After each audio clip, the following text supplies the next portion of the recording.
ওং নমঃ ভগবতে বাসুদেবায়। শ্রীমদ্ ভগবদ্গীতা চতুর্দশ অধ্যায় গুণত্রয় বিভাগ যোগ। হরে কৃষ্ণ। আজ আমরা ১৯ নম্বর শ্লোকটি শুনব। নান্যং গুণেভ্যো কর্তারং যদা দ্রষ্টানুপশ্যতি গুণেভ্যশ্চ পরং বেত্তি মদ্ভাবং সহধিগচ্ছতি। অনুবাদ: যখন কেউ দর্শন করেন যে প্রকৃতির গুণসমূহ ব্যতীত কর্মে অন্য কোনো কর্তা নেই, এবং যখন তিনি এই সমস্ত গুণের অতীত পরমেশ্বর ভগবানকে জানতে পারেন, তখন তিনি আমার পরা প্রকৃতি লাভ করেন। তাৎপর্য: এখানে জীব দর্শন করেন বলতে কি বোঝানো হচ্ছে? জীব দর্শন করেন চোখ দিয়ে নয়, কান দিয়ে।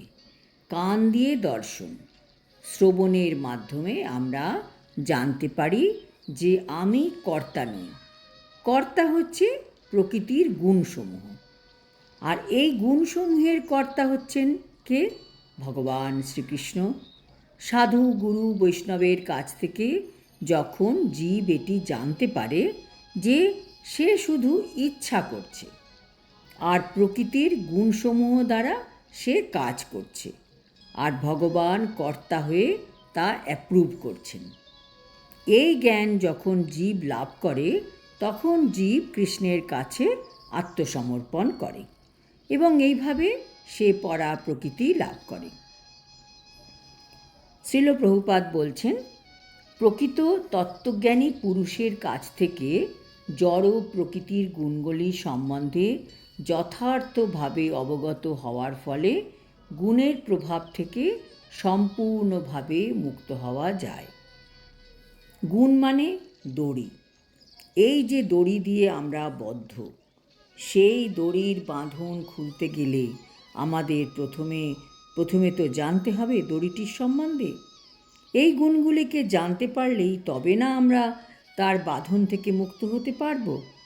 ভগবান হচ্ছেন ৩ গুণের অতীত, তাই ভগবান এবং শুদ্ধ ভক্তেরা আমাদের এই বন্ধ মুক্ত করতে পারেন। আমাদের যাবতীয় দুঃখের পেছনে এই ৩ গুণই কিন্তু দায়ী। অ্যাকচুয়ালি আত্মার কিন্তু আসল স্বরূপ হচ্ছে মুক্ত, কিন্তু যেই আত্মা মনে করে যে সে এই শরীরটাই তার পরিচয়, আর এই শরীরের সব ইন্দ্রিয় দিয়ে সে সব কাজকর্ম করছে, আর এই সব কাজের ফলে যা ফল তৈরি হচ্ছে তাও আমার এবং আমিই ভোগ করব, তখন থেকে এই আত্মা দড়ির দ্বারা বা গুণের দ্বারা বদ্ধ হয়ে পড়ে। কেবলমাত্র আমাদের ভাবনার ফলে আমরা এত কষ্ট পাচ্ছি। এখান থেকে বেরোতে হলে সেই ভাবনার দ্বারাই আমাদের বেরোতে হবে। উল্টো ভাবতে হবে যে এই শরীরটা আমি নই, এই শরীরের সঙ্গে আমার কোনো সম্পর্ক নেই, কেবল কয়েক বছরের জন্য আমি এই শরীরে আছি। যেমন ঘুরতে গেলে আমরা হোটেলে কয়েকদিনের জন্য থাকি, সেই রকম এই কাজগুলি প্রকৃতি করছে, আমি তো আর করছি না, কাজেই তার ফলাফল ভোগ করার অধিকার আমার নেই। কাজ যেহেতু করছে প্রকৃতি, কাজেই ফলটাও ভোগ করবে প্রকৃতি। আমার ভোগ করার ইচ্ছা থাকা উচিত নয়। যিনি কর্তা তিনি ভোগ করুন, আমি কে ভোগ করার? এই রকমভাবে ভাবতে ভাবতে তবেই আমি এই প্রকৃতির গুণ থেকে মুক্ত হতে পারব।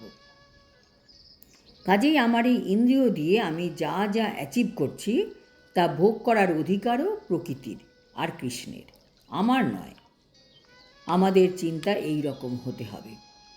দেহের ব্যাধি, যন্ত্রণা, কষ্ট, মৃত্যুকে নিজের বলে যদি মনে না করা যায়, তবে কষ্টও হবে না, বিচলিতও হবে না।